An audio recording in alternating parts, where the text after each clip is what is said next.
Walaupun saya tahu Pak Luki sangat sibuk, mudah-mudahan masih ada slot waktu sedikit, Pak Luki.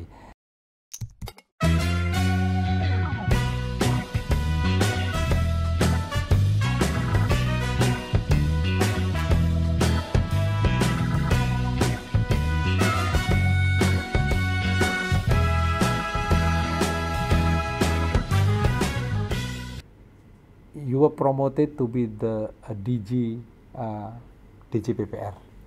Saya kira ini tugas yang tidak mudah dan sementara orang bilang ini tugas yang berat. Karena kemudian Pak Luki harus memprovide sejumlah dana untuk mengisi financing gap. Selisih antara penerimaan negara, pendapatan negara dan belanja negara. Yang pada kondisi normal waktu itu kita batasi tidak boleh lebih dari 3% to GDP. Dan nominalnya barangkali itu berkisar antara 300 sampai 400 triliun, Pak ya. Tetapi kemudian pada saat pandemi kondisinya menjadi sangat extraordinary. Masyarakat melihat dari berbagai komunikasi publik yang dilakukan oleh Kementerian Keuangan, ternyata penerimaan pajak drop. Ini sangat masuk akal karena kondisi ekonomi yang melemah, sehingga potensi pajak menurun. Dan pajak kan merupakan porsi terbesar dari pendapatan negara. Jadi pendapatan negara secara keseluruhan turun. Tapi pada masa pandemi kemudian tuntutan belanja justru meningkat. Sehingga gap antara pendapatan negara dan belanja yang dicerminkan oleh defisit juga meningkat. Nah, sampai dengan tahun 2020 nampaknya harus menembus angka di atas 3%, yang kemudian itu didukung oleh Perpu nomor 1 dan Undang-Undang nomor 2 tahun 2020 bahwa batasan 3% kan boleh dilewati.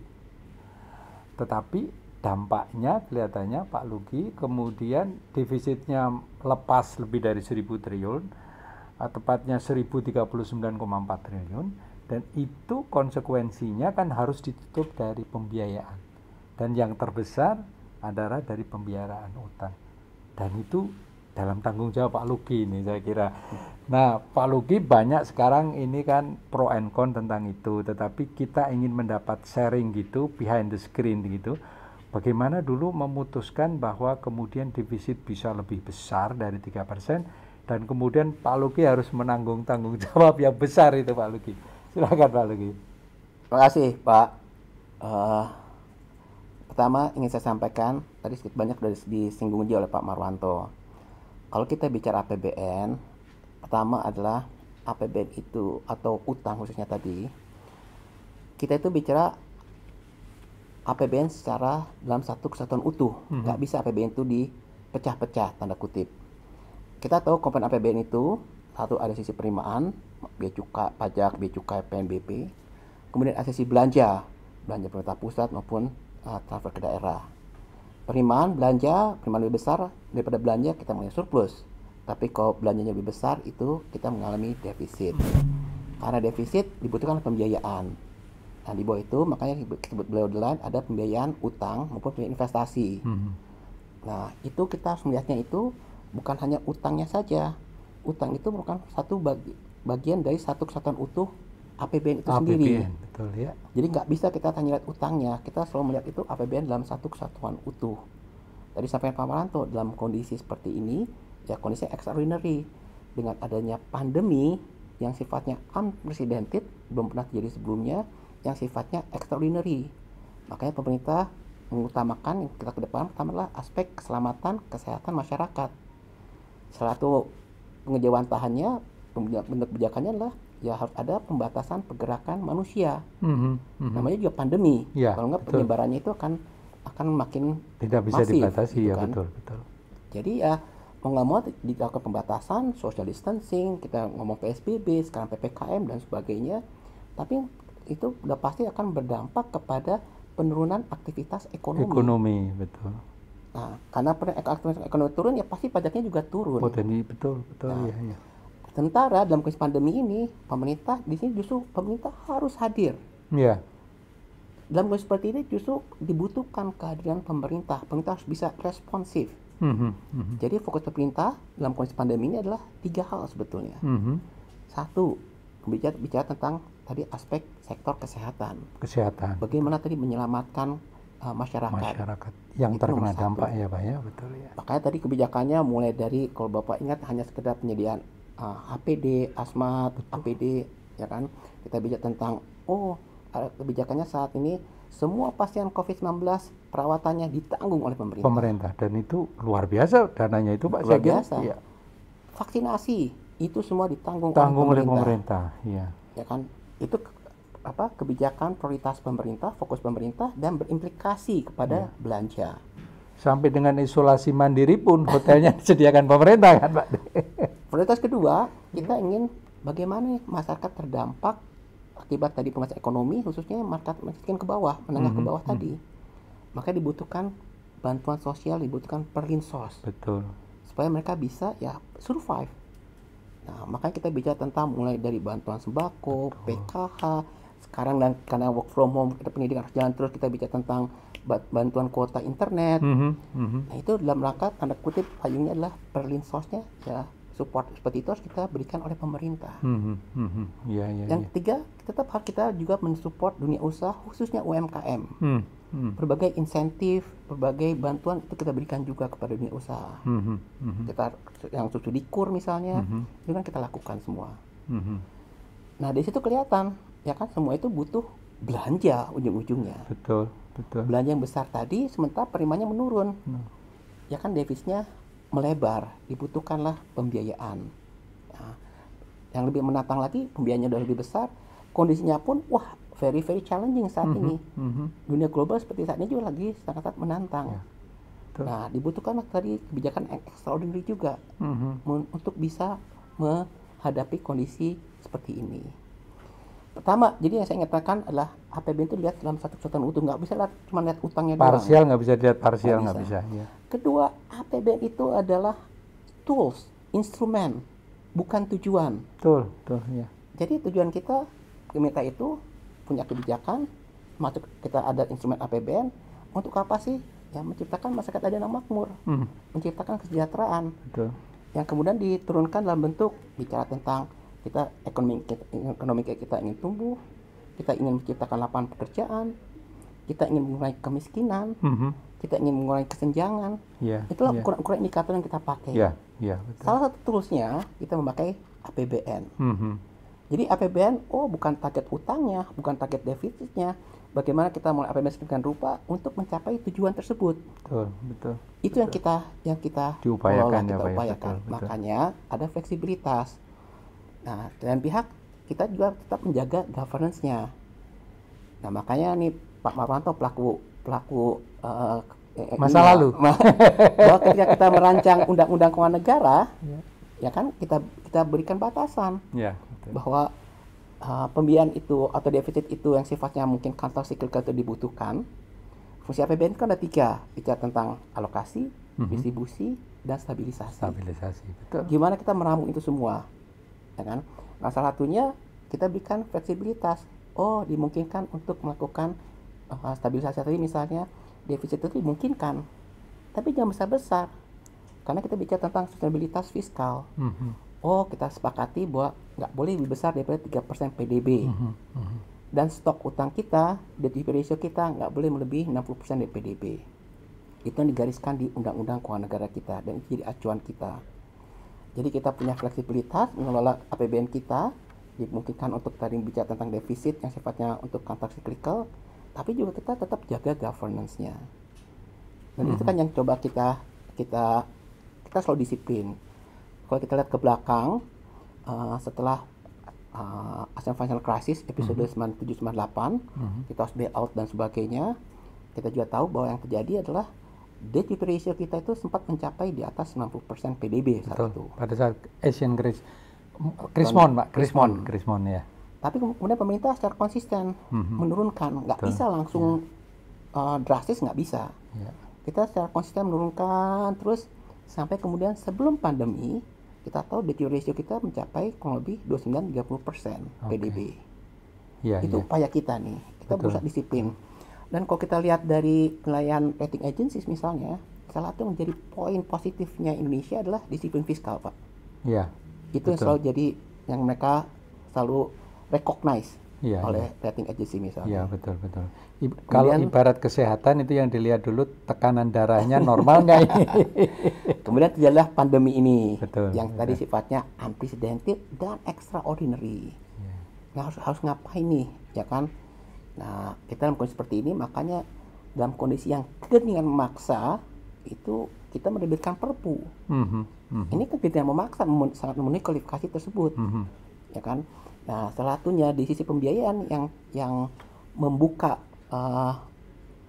pintu baru, ya kan, solusi alternatif adalah dimungkinkannya Bank Indonesia Central Bank untuk membeli SBN kita di pasar perdana. Pada first issuance ya Pak, betul. Dalam kondisi normal tidak dibolehkan. Tidak dibolehkan. Ya. Karena kita juga pengalaman buruk yang sebelum Krismon tadi, kita menjaga independensi Bank Indonesia. Pak Luki, tapi itu dibatasi sampai tahun 2023 juga? Nah, sama. Jadi kemudian kita sampaikan, ini Perpu 2021, Perpu nomor 1 itu, yang sudah jadi undang-undang nomor 2 itu, kita lebih komitmen. Ini, makanya kami selalu menjaga governance juga. Ini dalam kondisi extraordinary, ya kita relaksasi. Ya kan, bahwa defisit itu kita bolehkan. Batasan fiscal rule 3% PDB itu kita angkat dulu. Kita relaksasi dulu. Tapi komitmen kita itu cuma 3 tahun. Jadi sampai 2022, 2023 kita akan kembali lagi ke fiscal rule kita yang tadi 3% PDB untuk defisit. Jadi hanya 2020, 21, 22, Ya.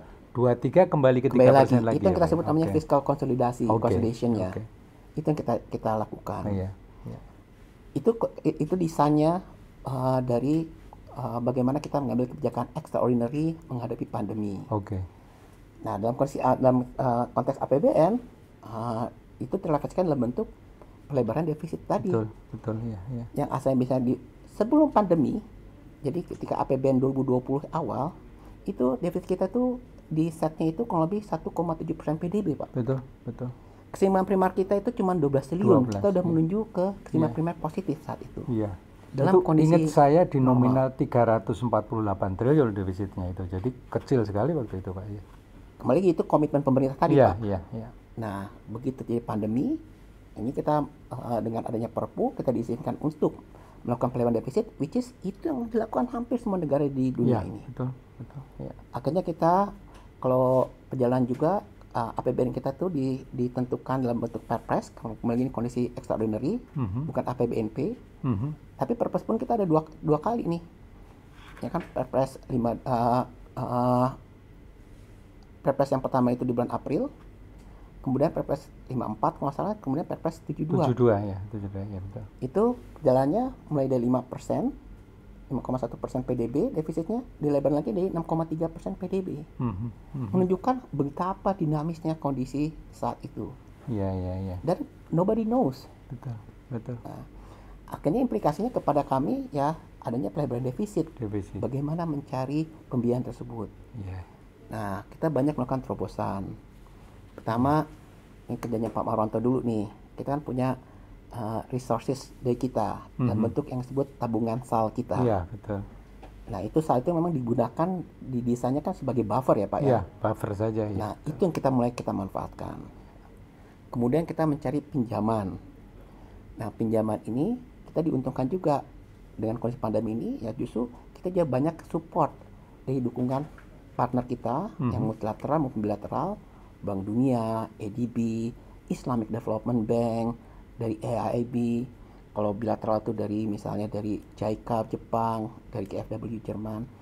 Jadi mereka pun meningkatkan support mereka plus dengan terms and condition yang menarik. Betul, betul, betul. Tapi gimana punya mereka tetap punya keterbatasan. Iya. Iya, iya. Makanya berikutnya, kami juga melihat bagaimana dengan falas. Kita punya sekarang diversifikasi bukan hanya yang rupiah, juga dengan yang falas. Kemudian menaik juga, ini harus saya singgung nih Pak, bicara tentang SBN retail. Itu banyak yang apresiasi Pak, itu kan sesuatu yang baru dan itu saya kira modality yang mengajak masyarakat untuk turut serta membangun. Gimana Pak ceritanya Pak? Ya. Saya akan kembali ke SBN retail nanti ya. Tapi yang terakhir dulu tadi adalah support dari Bank Indonesia yang luar biasa. Oh iya, betul, betul. Jadi akhirnya dengan tadi kerjasama dengan Bank Indonesia itu kita terjemahkan ada 3 skema. Skema pertama adalah SKB 1.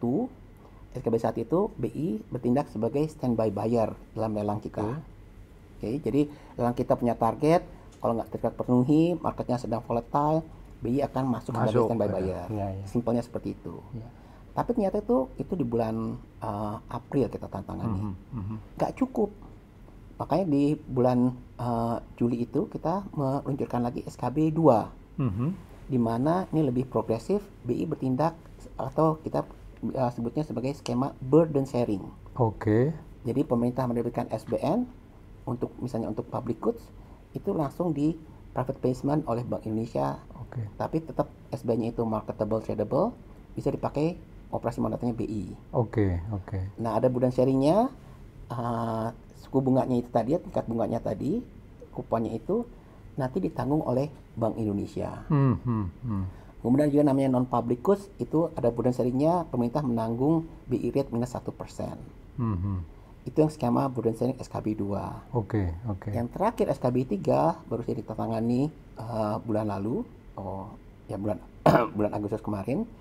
Ini sifatnya hampir mirip dengan SKB 2, tapi ini sebutnya kita kontribusi Bank Indonesia. Jadi khusus untuk yang aspek yang sangat berkaitan dengan kesehatan dan kemanusiaan, bicara tentang vaksinasi misalnya, itu akan disupport lagi oleh Bank Indonesia. Oh, gitu. Nah, besarnya berapa? Kurang lebih untuk 2021, 215 triliun. Untuk 2022, 224 triliun. Oh. Itu sangat membantu, Pak. Nah, tadi saya kembali ke yang soal SBN Retail. Ini yang menarik, Pak, SBN Retail. Satu sisi, masalah tantangan kita Indonesia ini saat ini ada di sektor keuangan khususnya, itu adalah pendalaman pasar keuangan. Betul. Atau dengan kata lain, pool of fund. Dana yang tersedia di masyarakat itu sebenarnya sangat terbatas, limited. Dibandingkan dengan negara-negara tetangga, peer country kita itu, Indonesia itu masih sangat rendah sebetulnya. Nah, jadi tugas kita, satu tujuan misi kita itu sebetulnya adalah bagaimana memperdalam pasar keuangan, memperluas basis investor domestik. Itu satu sisi. Jadi kita punya instrumen SBN Retail, itu yang coba kita kembangkan untuk bisa menarik tadi lebih banyak lagi investor berinvestasi di instrumen keuangan Indonesia ya lewat SBN Retail salah satunya. Di sisi lain, dengan adanya pandemi, adanya pembatasan aktivitas, orang biasanya ngafe, biasanya ngopi, biasanya liburan, itu kan terbatas. Terbatas sekarang. Nah, kalau untuk menengah ke atas itu mereka jadi punya tambahan income yang nggak kepake. Itu satu sisi. Yang kedua, ternyata kondisi ya krisis pandemi seperti ini juga ada semacam wake up call juga kesadaran berinvestasi, mempersiapkan untuk rainy days. Wah, kalau ada apa-apa kita butuh dana darurat nih, kita harus memberikan investasi yang untuk melindungi ya kita nggak tahu apa yang akan terjadi di masa mendatang. Nah, kombinasi dua itu ya kan akhirnya minat investasi untuk SBN Retail ini meningkat ya Pak ya. Karena apa? Ternyata saat ini kan di luar sana banyak kok instrumen investasi, mau beli properti, mau beli nanam saham, mau beli saham, mau beli emas, sekarang ada kripto dan sebagainya kan itu banyak kali pilihannya. Nah, masing-masing instrumen investasi punya karakteristik, punya fitur tertentu. Nah, SBN Retail kami menawarkan satu, ada yang konvensional, ada yang berbasis syariah. Kan kita punya ORI, itu yang konvensional. Kalau ada yang berbasis syariah, kita punya sukuk retail misalnya. Sukuk retail ya. Ada yang sifatnya tradable, ada yang sifatnya non tradable. Nah, tapi ini yang menarik. Kami alhamdulillah nih Pak, sebelum krisis atau sebelum pandemi ini, kami sudah mulai memperkenalkan apa yang disebut ISBN. Atau dengan kita bicara tentang platform online. Jadi SBN Retail kami itu bisa dibeli secara online dengan mudahnya memakai gadget, memakai handphone. Transaksi itu bisa dilakukan 24/7, anywhere, anytime, selama masa penawaran. Semua bisa dilakukan lewat handphone, mulai pemesanannya, pembayaran lewat e-banking, misalnya, itu semua bisa dilakukan secara lewat gadget kita. At minimum berapa itu Pak? Nilainya saat berapa? Saat ini minimumnya pun kita turunkan. Saat ini sekarang dengan minimum 1 juta, maksimum 3 miliar. 1 juta udah bisa ya. Jadi sangat mudah, ya kan? Kalau dulu sebelum ada secara offline, sebelum ada platform online ini, investor itu harus datang ke bank misalnya. Betul. Harus beli, wah agak complicated, ya. Nah, kalau sekarang cukup dengan melalui gadget, mudah. Nah, kemudian ini aman karena ini produk pemerintah, insya Allah kita dijamin oleh pemerintah. Insya Allah nggak akan default. Sekarang banyak investasi yang sifatnya abal-abal, ya kan, begitu ada masalah, ya akhirnya bisa kehilangan. Kalau ini kan insya Allah aman. Jadi udah mudah, secara online aman. Imbal hasilnya menarik, kompetitif. Nah, ini terakhir nih Pak, fitur yang Bapak sampaikan tadi. Dengan membeli SBN Retail, kita bukan hanya sekedar berinvestasi mendapatkan return, tapi juga ikut aktif berpartisipasi membiayai pembangunan negeri. Luar biasa. Itu fitur nggak dimiliki oleh instrumen lain. Betul. Nah itu, alhamdulillah Pak, yang menarik kembali lagi dalam kondisi pandemi ini dengan memakai platform online, meningkat minat untuk SBN Retail meningkat jauh. Kemudian yang menarik lagi komposisinya Pak. Sebelum adanya platform online, kontribusi dari generasi milenial itu mungkin ada sekitar 20%, 25%. Iya. Dengan memakai platform online, kita alhamdulillah bisa menarik generasi milenial. Sekarang mereka justru majority paling besar Pak. Oh ya? Kurang lebih 50%. Wah, luar biasa. Itu datang dari pembelinya merupakan generasi milenial. Iya, karena 1 juta tadi ya Pak. 1 juta, mereka juga punya klien investasi. Mereka juga tadi dimudahkan Pak dengan platform online, sangat mudah. Ya mereka mulai ikut beraktif berinvestasi oleh SBN Retail. Luar biasa Pak Luki. Ini sebetulnya kalau waktunya masih ada gitu, itu bisa terus ini sampai beberapa saat lagi. Tapi begini Pak Luki, andai kata nanti ada waktu luang gitu, kita bisa lanjutkan Pak Luki ya. Karena kalau kita, we are talking about hutang gitu ya Pak, itu nggak ada habisnya. Dan saya kira pembenaran atau meluruskan isu-isu yang kurang tepat di publik itu menjadi sangat penting. Sebetulnya saya sendiri baru tahu bahwa kemudian retail SBN tadi sudah demikian maju dan melibatkan milenial gitu ya Pak ya, yang luar biasa. Mudah-mudahan ini awal baik dari pembangunan kita ke depan.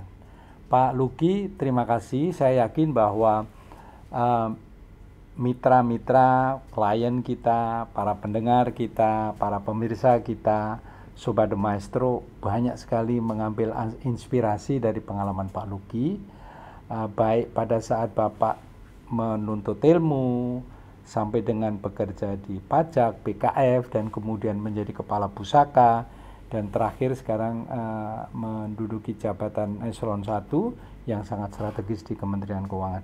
Terima kasih Pak Luki, dan saya mengajak Pak Luki untuk mengangkat minum kopi, walaupun ini udah agak dingin ini Pak Luki gitu ya. Ya Pak Luki. Oke, mudah-mudahan Pak Luki selalu sukses dalam mengemban amanah yang luar biasa dari bangsa dan negara. Terima kasih Pak Luki. Terima kasih Pak Maranto, sehat selalu. Terima kasih. Saya berharap nanti ada waktu lain lagi Pak, karena bicara detail untuk pengelolaan utang kelihatannya perlu ditambah lagi itu Pak Luki. Terima kasih Pak Luki, terima kasih. Sobat The Maestro, Bapak Ibu yang saya banggakan, selama hampir 2 jam kita berbicara banyak dengan Pak Luki Afirman. Kita sampai puncaknya membicarakan mengenai masalah pengelolaan utang. Tetapi saya yakin yang cukup menarik dari pembicaraan The Maestro kali ini adalah pengalaman Pak Luki sejak beliau SMA, kuliah di ITB, sampai dengan mengambil program S2 dan program PhD di Amerika. Sebuah pengalaman yang saya yakin bagi generasi muda merupakan sebuah inspirasi bagaimana menuju sukses dalam proses pembelajaran. Sobat The Maestro, Bapak Ibu sekalian, pada saat session terakhir kita membahas bagaimana kebijakan fiskal, khususnya yang berkaitan dengan fiskal policy di lingkungan Menteri Keuangan, dan kebijakan fiskal bagaimana menutup defisit APBN dalam kondisi extraordinary kita bahas. Mudah-mudahan apa yang kita bicarakan menjadi inspirasi bukan saja bagi Anda, Sobat The Maestro generasi muda, tetapi juga menjadi bagian pemahaman, bagian pemerhati ekonomi, khususnya Bapak Ibu dan rekan The Maestro yang ingin mengetahui permasalahan pengelolaan utang. Mudah-mudahan pada kesempatan lain kita bisa mengundang kembali Pak Dirjen PPR, Pak Luki Firman, untuk membahas bagaimana sulitnya mengelola utang, termasuk di dalamnya adalah tantangan menghadapi berbagai perkembangan ekonomi dunia yang bukan saja menjadi tantangan ekonomi Indonesia, tetapi juga menjadi tantangan ekonomi dunia. Sobat The Maestro, sampai jumpa pada episode berikutnya. The Maestro, media para maestro berbagi info. Terima kasih.